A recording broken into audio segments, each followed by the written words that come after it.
World Champions of Baseball. The Philadelphia Eagles are Super Bowl champions. Eagles fans everywhere, this is for you. Now entering the game for Philly Press Box Radio, Bill Furman and Jim Chet Chesko.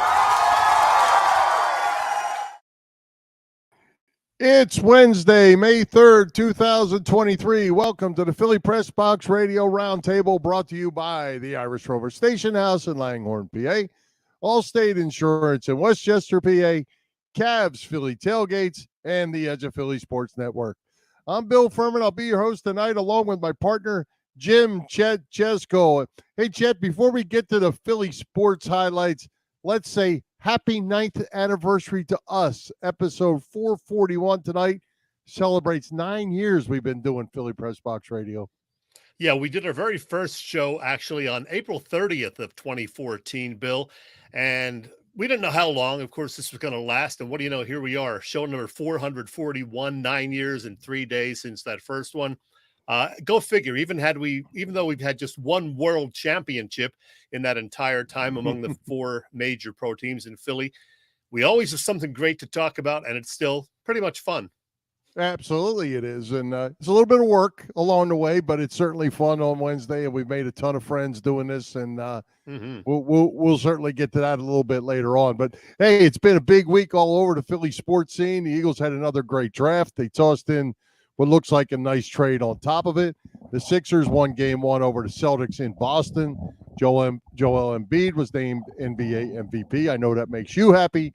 Philly's got solid pitching in Houston before heading in to L.A. Not so solid pitching in L.A., but Bryce Harper is back. Could it be the start of hitting season, Chet? Well, we sure hope so. I mean, the Phils, despite a bad start to the year and their recent skid, are actually still well positioned, I think. They started 5-10. They had a few rough games this week. Today's game, as we speak, not yet over. But all that considered, they're still within, I think, 6 games of the East leading Braves. And now they do have that MVP caliber player back in action. So don't panic. It's going to be okay, Phillies fans. It's going to be an interesting next few months. It's definitely a marathon and not a sprint. That's for sure.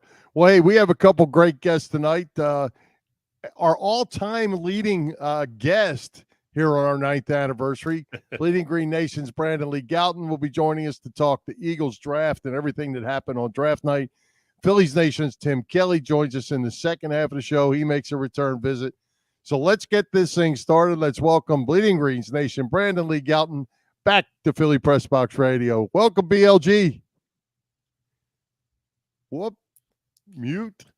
Unmute yourself. Unmute. I've been here this long and I can't even get the mute button off. Thanks for having me, guys. Always glad to be here. Yes, sir, BLG. You know what we're going to talk about first. You know it. No, not the Sixers. We'll get to those guys, of course. The Eagles draft. I know you thought it was a pretty good draft. Let's talk first about those top 2 Georgia Bulldogs that were taken, Jalen Carter and Nolan Smith in the first round. I think I know that you like both of those guys. Absolutely. I mean, Jalen Carter was the guy I thought they should take. If he somehow made it there to 10, I didn't think he was going to do that. And honestly, I didn't really think he was going to make it past 5 where the Seahawks were picking, and then 6 where the Detroit Lions were at. But I felt like if he somehow did, then it was on. Then the Eagles had a legit chance to move up. They didn't have to move up that far, just one pick, gave up a future 4th rounder. I think that's fine. Make sure no one else trades up and gets that guy instead. Get your guy, a guy who obviously has off the field issues that the Eagles have looked into and every team has, and some of the teams weren't comfortable with that risk. But I think at number 9, you have to take a chance on the talent like that. And I also think something that is unique to the Eagles compared to the other teams is they had 2 first-round picks. And I think some teams are worried about, like, this is our first-round pick. We can't mess this up. Whereas the Eagles had a little bit more room for error because they had 2 first-round picks. And with the second one, they get a guy that I really wanted at the number 10 overall pick. In my final mock draft, I had the Eagles taking Nolan Smith. Thought he would be there. And I think teams are kind of overthinking this a little bit like they did once upon a time with Devontae Smith. It's a little bit different in terms of undersized. But I think Nolan Smith is a fantastic player, from the best team in college football. And I think only the best and brightest future is ahead of him. Brandon, last year at this time, we had the same conversation. We were darn near giddy about the draft that the Eagles had last year and the trade that they made on draft night. Kind of feel the same way this year. I feel like the Eagles have really loaded up and they've created some depth. They got some good players. Where did you have Jalen Carter on your list? A lot of people had him as the best player in the draft overall. Is that where you had him? Yeah, I mean, I think you can make the case he's the top non-quarterback at least, and some people would say he's above the quarterbacks. I think he was right there with Will Anderson for me. Just the fact that you have that guy who's an edge rusher and incredibly productive at Alabama and no off the field issues. I think, but those guys are like right there, neck and neck for the top prospects in this class. I saw Pro Football Focus put out that Jalen Carter was their highest graded defensive tackle ever that they've had since they've started grading, right up there with Quinnen Williams. So, I think he's an excellent player. I mean, you watch his highlights, it's incredible what he can do. I think he's coming to a situation in Philly where there's strong leadership in this locker room. When you look at the team as a whole, Jalen Hurts is here. When you look at his his position room, Brandon Graham, Fletcher Cox have been here for a long time. And obviously they have all these Georgia players, which kind of gives him some level of comfortability to lean on some former teammates who are going to be his current teammates. So I think it's a good environment for him.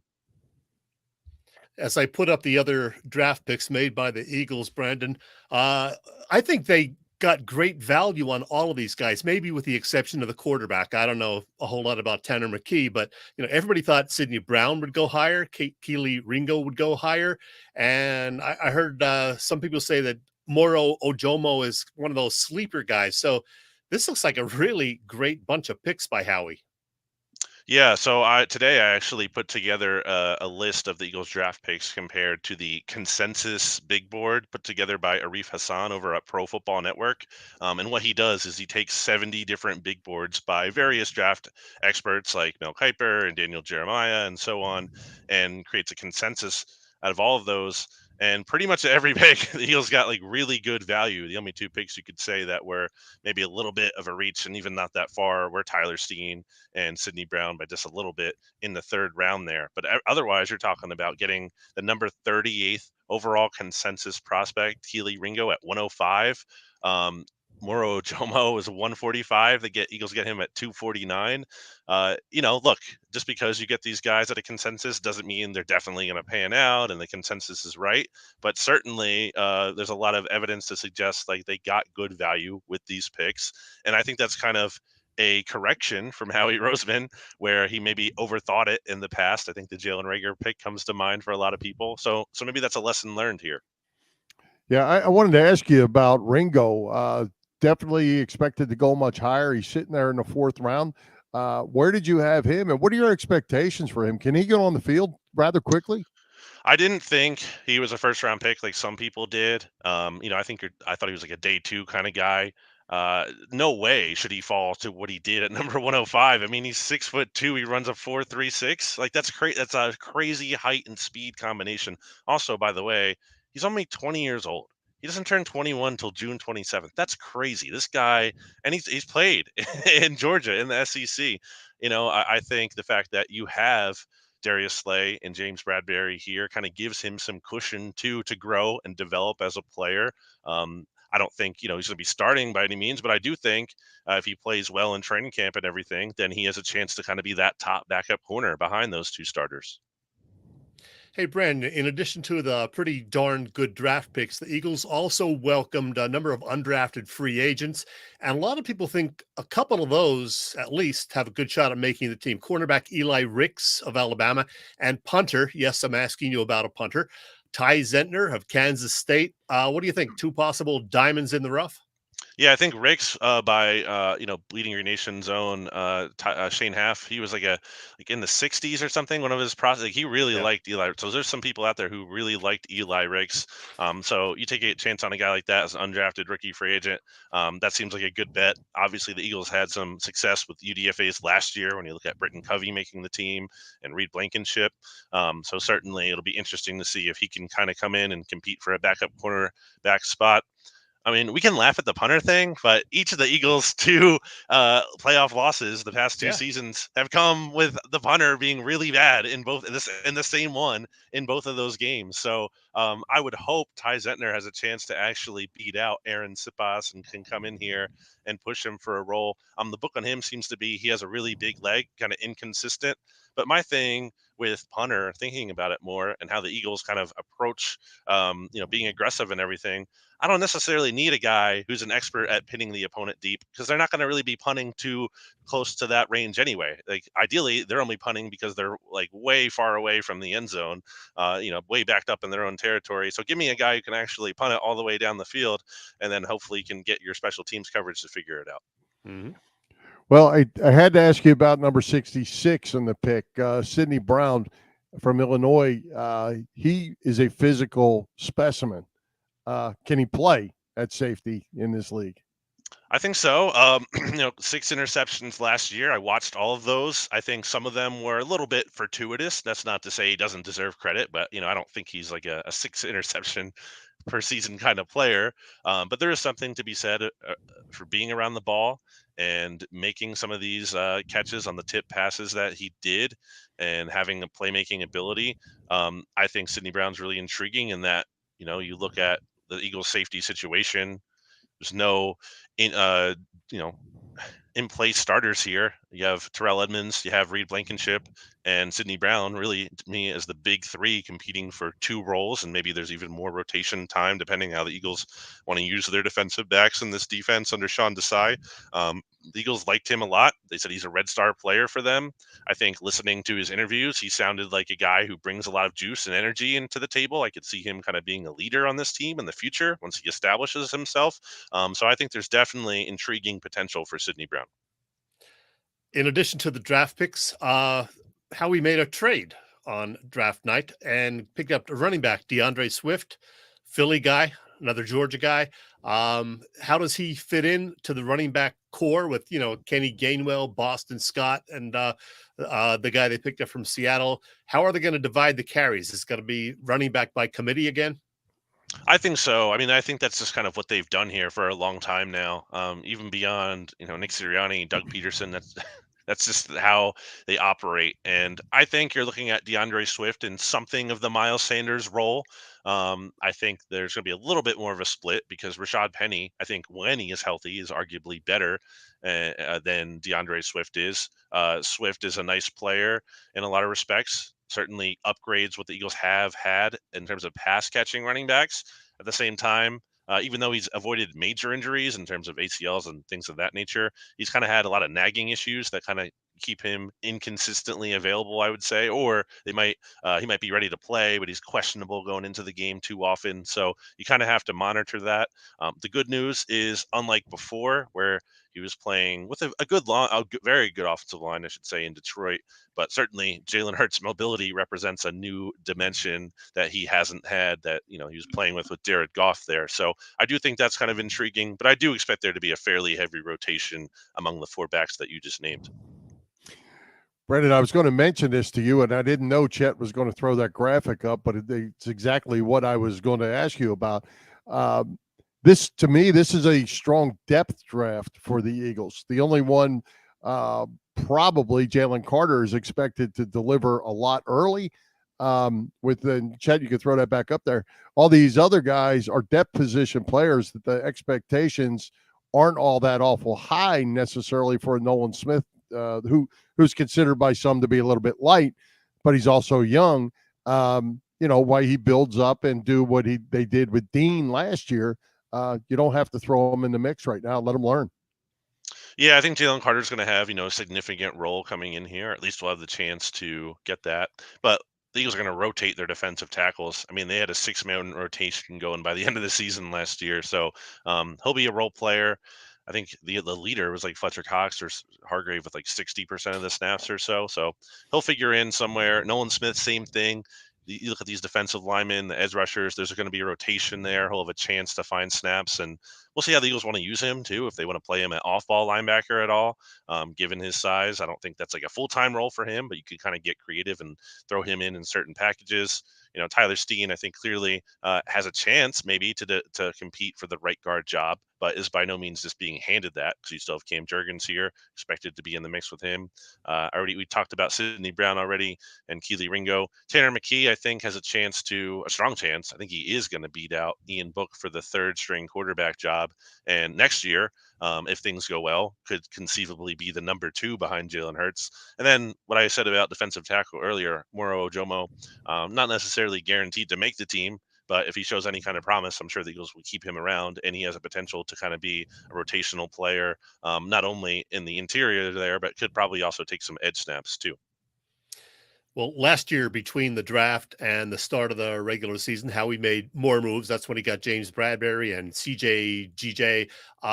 Do you expect him to add a couple of more players still over the summer? Impossible to rule it out because of what you just brought up.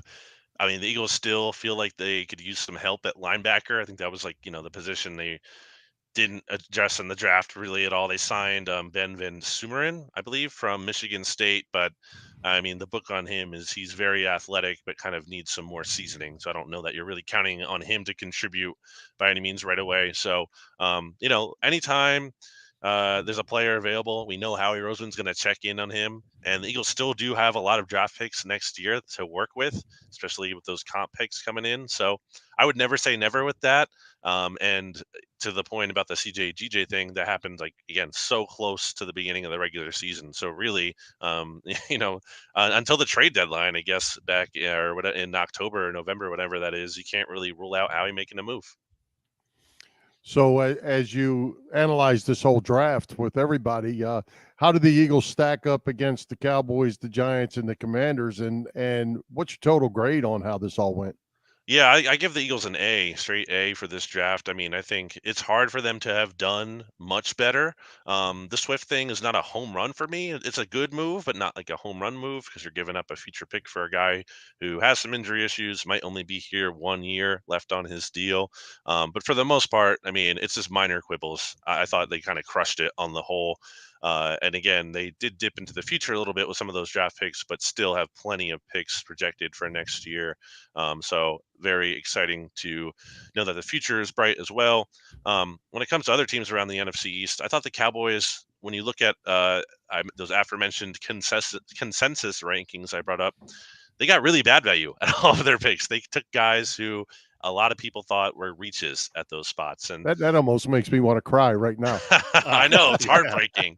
It's terrible. I think they kind of reached and went for a strategy of, hey, let's get guys who can help us now. And I think that's a mistake when you're doing that in the draft. I don't think that's what the draft is for. Certainly, you want guys, if they can contribute right away, great. But that shouldn't be the primary objective with those draft picks. The Giants, I thought, actually did a pretty good job. They addressed some positions of need while also getting good value. John Michael Schmitz is going to be their starting center. They really needed one because they lost theirs this offseason in free agency. And then Jalen Hyatt is, I think, going to be, I don't know that he's going to be Deshaun Jackson himself, but he has blazing speed, and he's probably going to be really annoying at points for these other NFC East teams, the Eagles included, to cover. So I kind of worry about that. And then lastly, with the Commanders, I don't think they did anything too impressive, but they're kind of in a weird spot, where I don't think they can really take too many big swings until the ownership change actually goes through. So it's kind of status quo for them. Hey, breaking news. The Phillies lost to the Dodgers 10-6. So that means the Dodgers hit a grand slam in the bottom of the ninth. Oh, man. Oh, well. Rough 3 days out in Los Angeles for the Phillies. Hey, the schedule, NFL schedule, comes out in 8 days. Are the Eagles, I saw this on that Bleeding Green Nation website the other day, are the Eagles going to play a Black Friday game, Brandon? I really hope not, because I don't believe in having to work on Black Friday personally. But if Peter King is hearing that, I can't rule it out.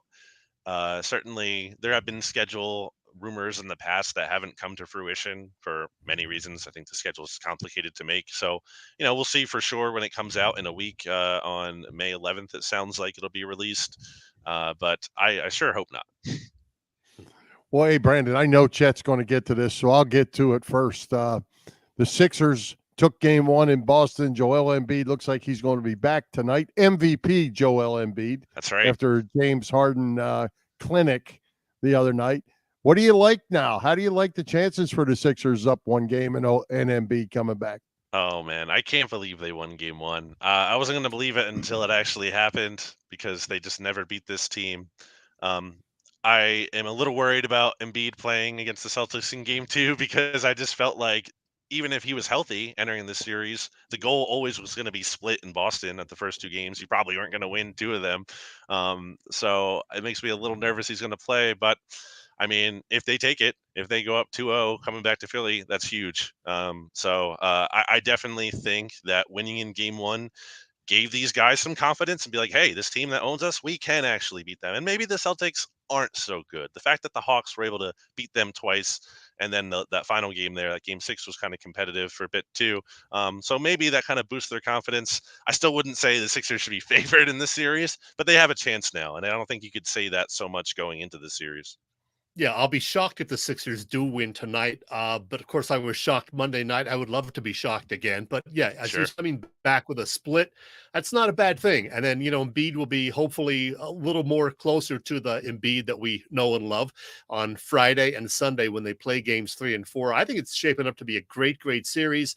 I hope it goes 6 or 7 because it's going to be fun to watch. What's your official prediction, Brandon? What do you feel? Do you think they can finally win this one?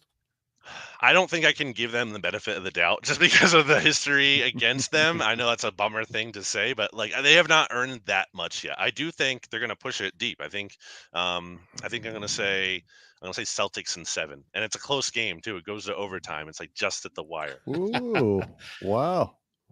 I don't know about that, Brandon. Come on. I hope I'm wrong. We'll I hope see. they win.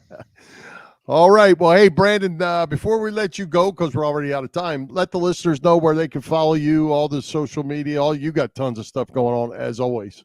Check me out at bleedinggreennation.com. You can also check out the Bleeding Green Nation podcast, BGN Radio. You can follow me on Twitter and Instagram at Brandon Gowton, and then also, the Bleeding Green Nation Twitter page at Bleeding Green. 23rd visit in the books, Brandon. Great job. The Michael Jordan of Philly Press Box Radio. Yes, exactly. And thank you for being here on our 9th anniversary, too. We certainly appreciate that as well. Thanks for having me. I'm honored to be part of it. All right, Brandon. Appreciate you. Thanks for taking the time. See you guys. All right. Hey, Chet, always good stuff with Brandon, man. He is on the ball. Yes, he is. Does a great job, man. He is just super, and he's a huge Sixers fan. Yeah, he is. Well, hey, Chet, spring is here. It's time for you to save some money with Allstate's pay-as-you-go auto insurance. Yes, sir, Bill. Allstate's pay-as-you-go auto insurance puts you in control. You only pay for the miles you drive. With the same full coverage that a traditional policy offers, pay-per-mile insurance gives customers greater control of their insurance costs. See how much you can save with pay-per-mile car insurance by calling your local agent. In Westchester, Pennsylvania, that is Dave Lavoie. And by the way, in addition to auto insurance, Dave's Allstate office also offers home and renter's insurance, life insurance, business insurance, and more. Allstate in Westchester. Call Dave Lavoie at 610-430-0700. Again, 610-430-0700. All right, good stuff. And hey, Chet, while you're out and about, because I know you're a man that's always out and about town somewhere, what's going on over at the Irish Rover Station House?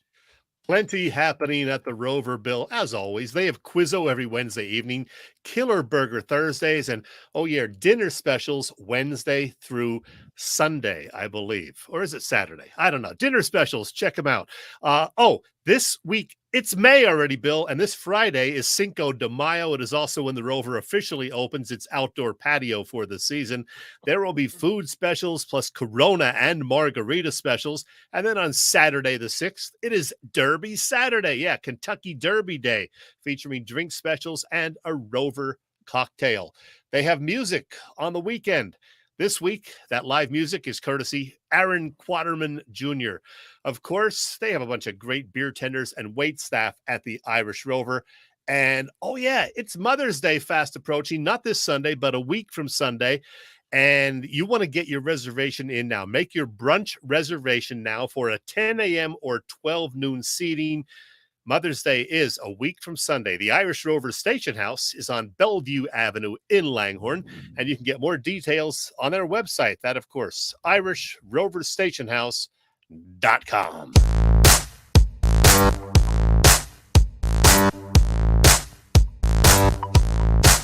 Hi, football fans. This is Merrill Reese, and you're listening to Bill and Chet on Philly Press Box Radio. It's good!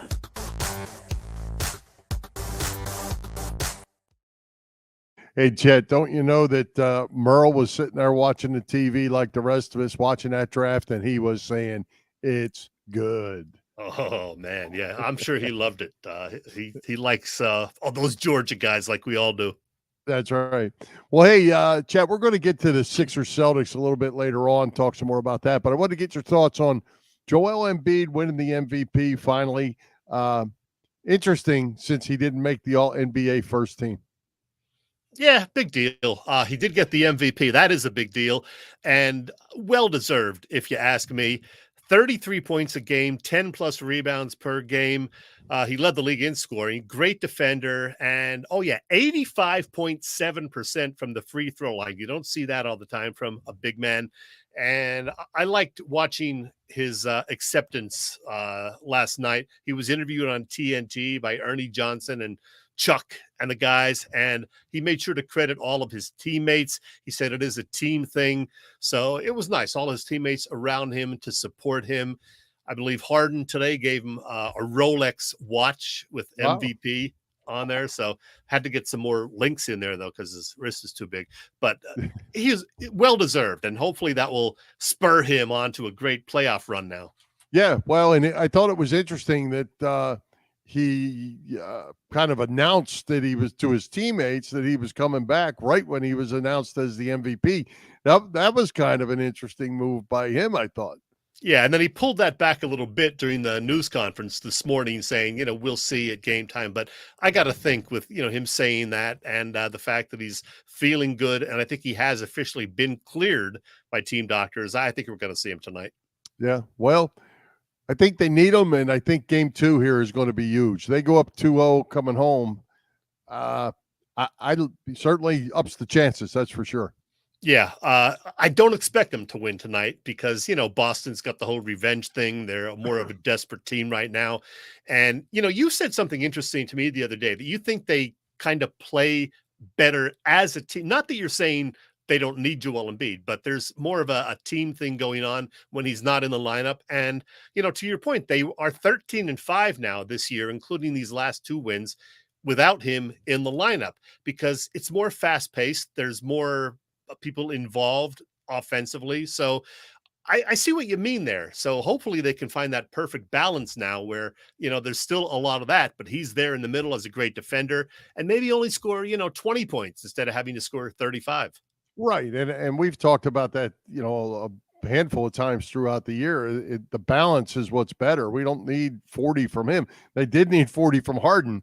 They needed every one of them the other night, but they got great play from Harris. They got great play from Maxey. Melton did a nice job. And Paul Reed did a nice job. He had 13 rebounds, I believe, that went with that 10 points. Yeah, 13 rebounds and the 10 points, 4 for 4 in free throws over the last minute and a half, which was, huge. So, yeah, way to go, B-ball Paul. Yeah, and and I guess again we'll get back to this when we're done talking Phillies with Tim, but from a team-oriented standpoint, I think so, as you mentioned, the game slows down a bit with Joel, and they certainly depend on him. But man, I like seeing that balance. I think balance is what it takes to win, especially this time of year.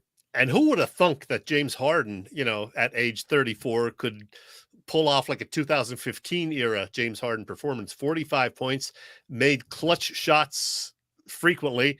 And he drove the lane. He hit 3-pointers. That was great to see. He really stepped up when they needed him to. Yeah, and I'm not big on the whole great thing, but Harden had a really nice season. He had a really good season. He did. He did. I mean, he had a few bad games here and there, but who didn't? Sure. But he really, stepped up to being the facilitator. I think he was among the leaders in assists, and he helped Embiid get the MVP award because of being such a great team player this year. So kudos to Harden. That's right. All right, we'll talk some more Sixers here shortly. But, hey, let's talk about the Phillies a little bit, the return of Bryce Harper. We're going to talk with Phillies Nation's Tim Kelly here shortly. The Phils end up getting swept out as they lost today, 10-6 on a ninth-inning grand slam. So they gave up 2 in the 8th and 4 in the 9th. That's not good. No, it isn't. Boy, what a forgettable 3 days in Chavez Ravine, Bill. What they give up 36 runs in 3 games. That's not good. We're going to get Mr. Kelly to explain what the hell happened. Hey, we had Cody Clemens getting 2 appearances over the weekend. He ain't the good. Rocket. That is never good. Let's get Tim on, Bill. All right, let's get to it. Let's welcome Tim Kelly from Philly Nations back to Philly Press Box Radio. Tim, how are you? I'm good. Thanks for having me back, guys. All right. Hey, Tim, we didn't get to see the last inning. What the hell happened in that 9th inning, the bottom of the 9th today? Yeah, Craig Kimbrell struggled with his control and then ultimately gave up a home run there to Max Muncy to lose the game. So, I mean, the 8th inning was a little more fluky. It's rare Jose Alvarado gives up singles, and Mundo Sosa should have made a play that he didn't. The 9th was just not very good. What did Bryce Harper do today? Did he have 2 or 3 hits in his second game back? Yeah, I believe he was on 5 times total today. So he really was excellent today. That's an encouraging sign.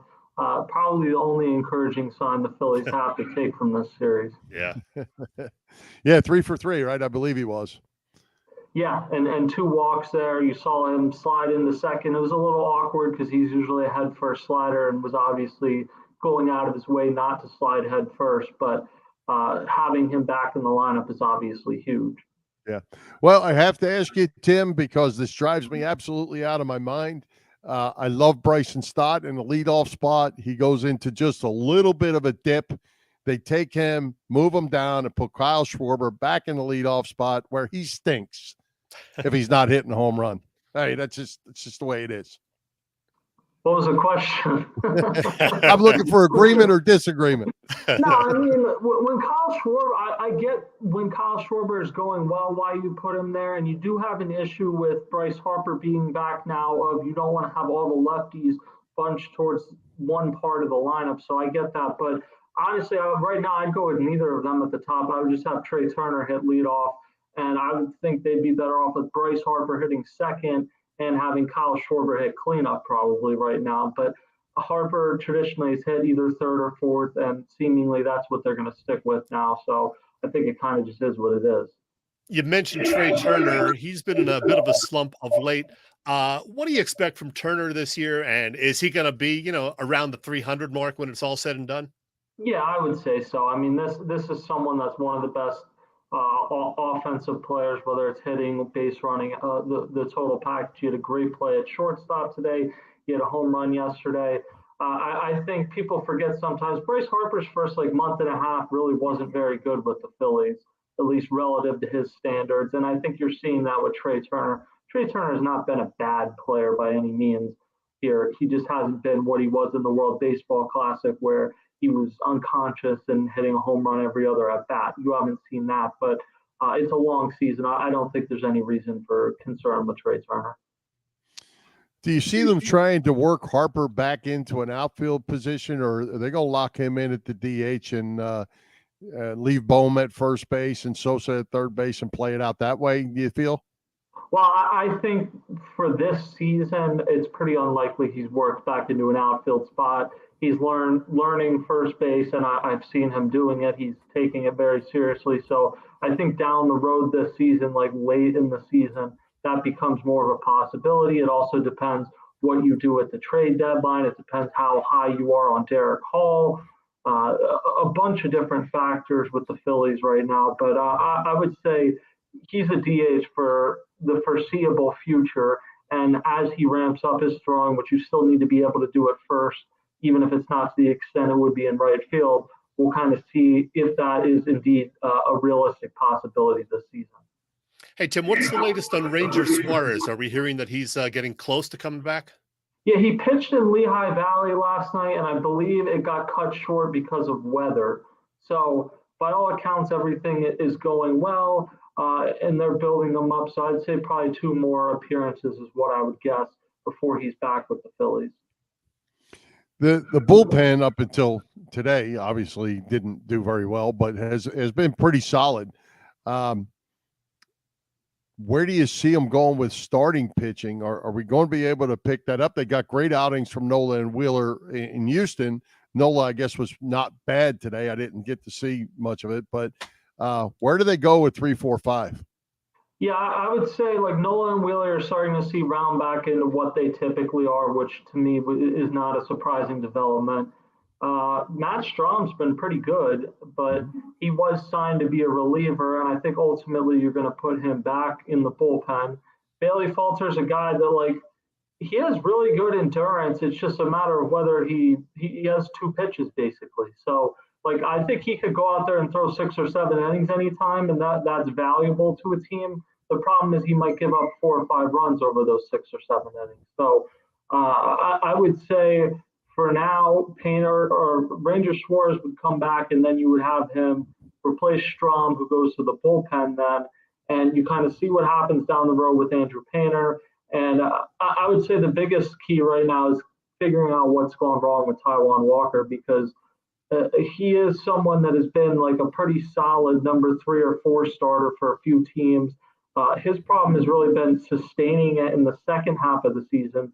This year, he's been abysmal to this point. So figuring out, is he healthy? And if so, kind of what isn't going right that isn't allowing him to be the pitcher that you gave a 4-year deal in the offseason. Hey, you mentioned Andrew Painter. Is there anything new on him, when we might see him? Yeah, I don't think anything's new.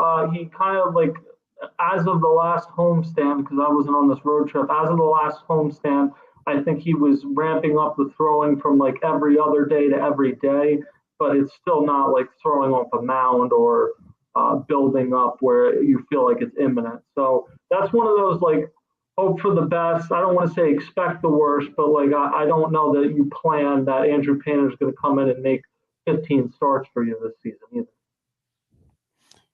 Tim, if you are able to do what you said and get Harper in that first base spot, you move Bohm back to third. Is Sosa the odd man out? Is Bohm the odd man out? Or are you rotating DHs and somebody going to play in the outfield?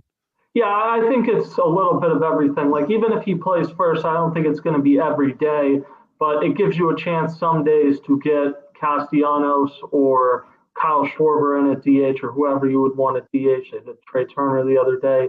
So you have a chance to do that. I think Alec Bohm is not a very good fielder at either first or third base, but you could put him back at third base on days Harper plays first base. Sosa is an excellent middle infielder, but he's really had some issues at third base this year. Today it was catching the ball. He kind of seems not quite comfortable with that throw from third. So I don't doubt that he's someone that can shape up, but he is more of a middle infielder. So I'd say if Harper is able to play first base at any point this year, it becomes kind of a mix. And who knows if you add a first baseman or someone else, another outfielder, or kind of a guy that does a little bit of both at the trade deadline. Well, Tim, we talked to all of our guests about this, the baseball guests that we have. What are your thoughts about the rules changes, the pitch clock, the banning of the shift? How do you like these changes?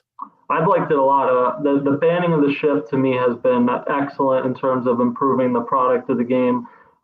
Whether like there's a discussion to be had about whether like a major leaguer should be able to adapt to the shift, but ultimately watching all these left-handed hitters specifically come up and constantly hit into an infielder playing in right field, it was not like aesthetically pleasing to watch.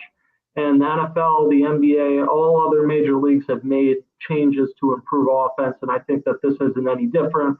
The pitch clock to me has been excellent and much needed. Games are about half an hour shorter, and I think that is the sweet spot. So I've liked the rule changes this year quite a bit. Nice. Well, and you didn't touch on the bases. It looks like the stealing is up, and to me that's kind of fun. I like to see running the bases and creating situations that can make plays. Yeah, I agree with that as well. I think statistically it has been that hasn't, I don't think, been quite as obvious when you're watching games, depending on what team you're watching. Like, it's obvious the games are shorter. It's obvious the shift has been restricted pretty greatly. I don't think it's quite as obvious to someone that like just watches one game a week or something that base stealing's up. That's something that's a little more like in the minutia, I guess. Well, Tim, prediction time. Phillies back under 500 again. Are they going to be a playoff team again this year, do you think? Yeah, I do. I think literally last Friday and Saturday, I was like, wow, this team's really rounding into shape. Bryce Harper's coming back. The bullpen looks good. Your top two starters are starting to look good. All the guys you had questions about in the offseason, Castellanos, Bohm, Stott, Marsh, they're all hitting. Like, this team looks really good, and then they had lost 4 in a row. So yeah. they benefit from the off day tomorrow. You get back and try to take care of the Red Sox and the Blue Jays during a small homestand. So I always thought this was a team that's like second or third wild card in the NL, and I still think that. Well, I have to ask you about Brandon Marsh. How surprised are you at how well he has played? And man, every night he's hitting the ball somewhere.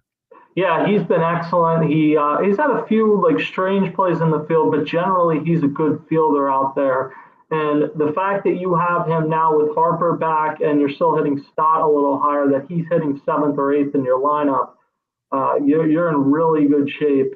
And it's kind of scary to think about, like, if you get Derek Hall back, if you add someone at the deadline, like how deep this lineup could potentially be. Because even as is, the names in the lineup are pretty scary. Like, I think you watch games against the Dodgers and you're like, wow, it's brutal to have to go through Mookie Betts and Freddie Freeman. And the Phillies maybe don't have a 1-2 that is that good, but they have one of, if not the deepest lineups in baseball. Yeah, we're certainly very pleased with what we've seen from Marsh, Bohm, Stott, pretty much Castellanos, of course. Who's been the biggest disappointment this season? Oh, that's a good question. I think, like, in terms of the team overall, Taijuan Walker's probably been the biggest disappointment. Lineup-wise, nobody really like JT Realmuto and Trey Turner have been slower than what they typically are, but none of it is like so. Neither one of them is batting 120 either. So it's nothing that's so concerning that it feels like it's going to derail the season. Back to the bullpen for just a second. Are you satisfied with the guys they have? Take away the last couple nights. Do you like what you see out there and the way they're being used? Yeah, generally until the last couple of nights, I think it's gone very well. Gregory Soto until last night had been excellent. Sir Anthony Dominguez had rounded into shape. Craig Kimbrell had, and Jose Alvarado has been one of the best shows in baseball this season. So yeah, until the last couple of nights, I felt like this is maybe the strength of the team, and that's with a strong 1-2 in the rotation and with some really good pieces in the lineup. The bullpen, to me, you just have so many more guys that can pitch in high leverage situations than you did last year. They were so reliant on Alvarado and Sir Anthony Dominguez last year in the playoffs, and I think by the time you got to the World Series, those two were kind of out of gas. The hope is, even if Craig Kimbrell is not what he once was, I think outside of like 2 appearances, he's generally been good. Gregory Soto, pretty much the same thing can be said in terms of he's been really good outside of a couple appearances. And if you get Strahm back in the bullpen, like you have depth in that bullpen, and it's just improved tenfold from what it was a year or two ago.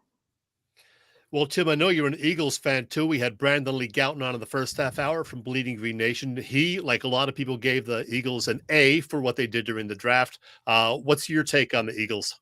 Yeah, I mean, it's an A for now. I think a lot was made about the risk of potentially drafting Bijan Robinson. I think obviously there's a gigantic risk in drafting Jalen Carter given some of the off-the-field stuff. So, but if you hit on that, it feels like a boom or bust pick. It feels like if you hit on it, he could end up being one of the best defensive players the team's ever had. So I think it was worth the risk. Nolan Smith was great value for where they got him. So, yeah, I mean, everything's going right. And I will have to pat myself on the back for writing an article one day saying they should trade for DeAndre Swift, and the next day they traded for DeAndre Swift. So he's someone that like you've seen bursts of him, and you get him into a situation now where it doesn't matter that he's a former high draft pick. It doesn't matter. You're asking him to be one of the guys in the running back rotation as opposed to being like a feature guy. And you have legitimately 4 NFL caliber running backs. So I think they're in a really good situation there. And I think regardless of the fact they lost the Super Bowl last year, that's the best Eagles team I've ever seen. I think they have a chance to be as good this year. Well, Tim, we'll keep this little secret to ourselves. We don't know about Howie Roseman, but we know Nick Sirianni is a Phillies fan. So my guess is he was reading Phillies Nation, Tim Kelly's article, and told Howie, get DeAndre Swift. It's your idea. You pulled it off, pal. Yeah, well, in the past, I've been a little critical of Howie Roseman, so I don't know if he is reading my stuff. But he for missing on Justin Jefferson and go back way back to the Chip Kelly era, whatever concerns you had about him, it's undeniable how good of a job he's done the last few years. Absolutely. Yes, indeed. All right, Tim. Well, we are out of time. We certainly appreciate it, as always, you coming by, and thanks for your time. All right, thanks, guys. All right. Thanks, Tim. Hey, All Bill, right. let me tell you something. While we're talking about baseball, I got to tell you something before I forget about something that's coming up at Dolan's in beautiful Delco. They are talking baseball.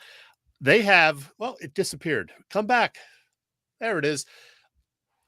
That is not the one. They have something coming up on May 13th, though, at Dolan's with a whole bunch of ex-Phillies and Eagles there. Hollis Thomas will be there. Not those guys. Hollis Thomas will be there, though. And the Philly sports guy will be there. Mickey Morandini and Charlie Manuel as well.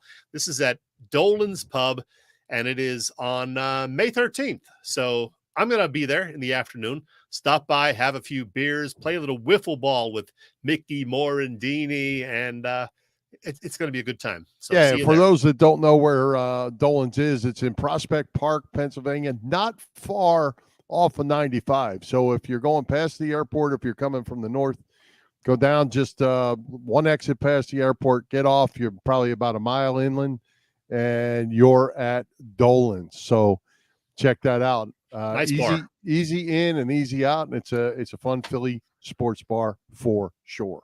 Yes, indeed, Bill. All right. Well, hey, let's give out a shout out to all the shows at the Edge of Philly Sports Network this week. As you can see, Chet, loaded up. We got Phillies finals. We got Sixers post game tonight as well. Edge of Philly Sports is live tomorrow. Every night, something going on. Every day and night, something going on with all this Phillies action. So check them out at www.eopsports.com, as well as Edge of Philly Sports on their YouTube channel. You can also find our show on Philly Press Box Radio YouTube channel. Help us out by hitting those likes, follow, subscribe buttons, and as always, share with your family and friends. Yeah, and as you mentioned, Bill, the flagship show, the Edge of Philly Sports Show, is not on tonight like it normally is. It is on Thursday evening at 6 p.m. That's because most people are going to be watching the Sixers and Celtics this evening. I'm going to race right out of here and rush home and see it, and hopefully see if the Sixers can pull off the upset in Game 2, just like they did in Game 1. That's right. And, a little basketball game going on. Hey, let's get back to the Sixers Celtics. Chet, as we said, 119-115 winning Game 1. James Harden with his 45 points with Embiid out of the lineup. I just have to we had our two basketball beat writers on. Both of them were on the Celtics in this series. Can they pull this off? Boy, I don't know, Bill. I mean, my official prediction was the Celtics in 5 or 6. Of course, I didn't expect the Sixers to win Game 1. I don't think anybody did. Do I change my prediction? I mean, if I had to, yeah, I would. I'm going to say the Sixers are going to win. I mean, I made my prediction beforehand, but if you ask me now, I think the Sixers are going to win this one. I can't see them winning tonight. I can't see them taking 2 in a row up in Boston, but with Embiid coming back and having learned, how they can play together in Game 1 in Boston, I think they're going to win the series, Bill. I think it's going to go 6 or 7, but I just have this feeling that the Sixers are going to pull it off this year. I think the Sixers are going to win the series too. And you know what? If they do, they're going to be the favorites to win it all. They will have home court advantage. They'll be playing either the Knicks or the Heat in the Eastern Conference Finals. So, well, that was going to be my next question to you. Now that the Bucks are gone, Jimmy Butler is just playing out of his mind. He's banged up too. Yeah, he's banged up too. But if they get the Knicks or the Heat, you like their chances a lot in that series? I think they easily beat the Knicks. The Heat, for whatever reason, played the Sixers tough. Jimmy Butler just loves to, put it to his old team. So I think that would be a hell of a series, but I do think the Sixers would prevail. So we're jumping the gun, though. We got to get past Boston first, Bill. They only got 1 out of the 4 that they need. Got to get past them. But I want to, one other comment I want to make, or question I want to ask you. We know what Embiid means to this team. Who needs to step up? Is it Harden that's got to be the guy? Is it Maxey that's got to be the guy? Harris? Who needs to be the guy that's the number 2, the Robin to Batman here? I think Tobias Harris, he's kind of overlooked. He had a really good series against the Nets. He was steady the other night, nothing sensational. But I think Harris and Maxey. Now, Maxey, we know, has had trouble all season against the Celtics, but he played very well Monday night in the win. I think he had 23 points, hit some crucial shots along the way. Of course, you can't have a big fall off with Harden either. He can't score 45 one night and then, 8 the next night or whatever. So I'm going to say Tobias Harris and Tyrese Maxey are the guys who really have to give the Sixers a little extra in this series. Okay, and one final question, because you like to ask the other guys their predictions. I'm going to ask you a prediction. Joel, we've seen every time he's injured, he comes back and fires up about 35 or so. What's he going to score tonight? I don't think he's going to do that. I think it's going to be more of a low-key Joel. He hasn't played a game, Bill, in 13 days. So, it was 2 weeks ago tomorrow that he last played in Game 3 against the Brooklyn Nets. So I think he's going to play a little less and maybe only score, I'm going to say 22 points. Wow. I'll take over on that. All right. I'll take the over. I think he'll get 35. Okay. At least. I hope it's a good game. All right. I don't know what to expect. We'll see. It's a good game. We'll see. Well, the way the schedule works out, now help me with this, because by the time we are together again next Wednesday, they will have played how many games now? They play Wednesday, 5. Friday. They will be 5 games in by next Wednesday. Yeah, I think Tuesday is Game 5. All right. So we're gonna have a pretty good handle on that, because we will have won the series by then. Okay, here we go. I hope that would be nice. All right. Good luck. Well, I hope so too. Hey, what's going on with Bob Cavanaugh and the gang of Cavs Philly tailgates? Oh, well, first of all, Bill, happy birthday to Bob Cavanaugh. It's Bob's birthday. So that's the guy who runs the show there, Bob Cavanaugh at Cavs Philly tailgates. He has been, cooking up some great stuff for the past 30 years now. He is known for his catering at tailgates. He's a 3-time winner of the Jack Daniels Great American Tailgate Party Contest and a past winner of the Philly Daily News Tailgate Award, even featured on the Food Network. Next big event is a tailgate before this Saturday's Phillies Red Sox game at Citizens Bank Park, and recently announced a tailgate June 10th before the Phils Dodgers game. Look at this menu for that particular game, June 10th. You got your cheesesteaks, you got pulled pork, a Philly pretzel board, and crispy chicken sandwiches too. There's some adult beverages along the way too. So it's just great. I've been there 4 or 5 times for what Bob puts together, and it is awesome. So check out all of their upcoming things on Cavs Philly Tailgates, phillytailgates.com. And if you want to contact Bob directly, you can email him at cavscatering@verizon.net. Again, cavscatering@verizon.net, or check the website, phillytailgates.com. As you know, Bob is involved with the folks at Philly Sports Trips, and they have a lot of things coming up too, Bill. They have, of course, the ultimate Denver trip, Coors Field. That is coming up Mother's Day weekend. So get away from mom and go see the Phillies out at Coors Field. There are union trips. There's a trip to Wrigley Field. You can go see those Pittsburgh Pirates take on the Phillies at the end of July. You can go to San Diego. And then there's a trip to Rome and Florence for the Ryder Cup. Of course, they're setting up all of the road games that the Eagles will play this fall when the schedule comes out next week. That's going to be a crazy time for Philly sports trips because everybody's going to want to book their trips right away. Get all the info at phillysportstrips.com. All right. Well, hey, I just have to throw this up there, Chet. Scrapple. No Scrapple on the menu. We got to talk to Cav about that. All right, Joe. There's your answer. We'll find you something else. Hey, Chet, great guest tonight. Brandon Lee Gowton, Phillies Nation's Tim Kelly. Who's coming to Philly Press Box Radio next week? Well, Bill, I don't think I have a graphic to put up, but we all know what he looks like. It's the guy who flunked retirement. It's the Hall of Famer himself, Mr. Ray Didinger. We're going to have Ray Diddy back. He's number 2 on the list of appearances on our show. I think that'll be number 21 for him. Brandon's at 23 now. Ray Didinger, we will talk more Eagles with Ray. And Bill, get this. Tommy and Me is coming back again this year with a new cast. It's going to be at the Bucks County Theater. Ray Diddy will give us all the scoop on that, as well as talk Eagles and maybe a little Phillies even with Ray Diddy next week, Bill.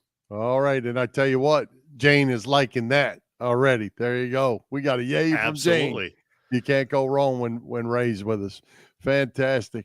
All right. Hey, let's take another quick break and thank our friends at the PPCC 118 Raz Room. They post great sports memorabilia on their Facebook page so people can take a chance of winning something they may not be able to afford or have access to.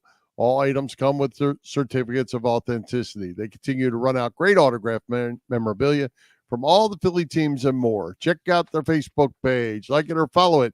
It's PPCC 118 Raz Room. That's right, PPCC 118 Raz Room on Facebook.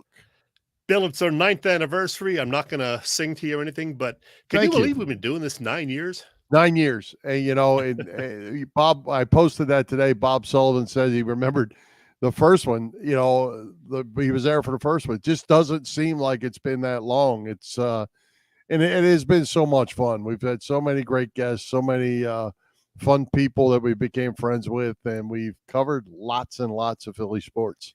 I wish I had more time, but over the weekend, I was starting to assemble all of the football-related, basketball-related, baseball-related, hockey-related guests that we've had, and I was going to try to put together a huge collage, but after looking at all the names, I think it would have taken me about 5 days to get all of that together. There's just so many. We've had literally hundreds of guests on our show over the past 9 years, and we thank them all. Some have only been here once or twice.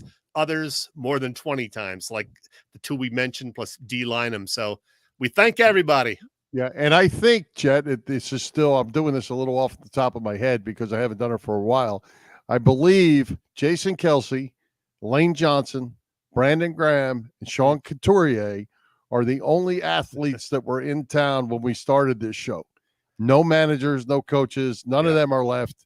Those are the only 4 active players that were here when we started this show 9 years ago. That sounds about right. And Bill, we're running out of time, which means I'm not going to have time to say that I did not like the song Wreck of the Edmund Fitzgerald by the late Gordon Lightfoot. Great singer-songwriter. One of his biggest hits. I didn't like. I liked most of his other hits, but I didn't like that one. That's okay. He's not thinking about it right now. No, he's not. Rest in peace to Gordon Lightfoot. Wrap it up, Bill. All right, let's thank tonight's special guest, Brandon Lee Gowton, Philly Nation's Tim Kelly, our sponsors, the Irish Rover Station House, Cavs Philly Tailgates, PPCC 118 Raz Room, and Dave Lavoie of Allstate Insurance in Westchester, PA. For Jim Chet Chesko, this is Bill Furman. We hope you enjoyed the show. We'll join Philly Press Box Radio next Wednesday, May 10th at 7 p.m. You can see us live on Facebook, listen to our website, phillypressboxradio.com, on Google Podcasts, as well as Apple Podcasts, iHeartRadio, and all the others. High hopes, Philadelphia sports fans. Let's go Sixers. I hope the end.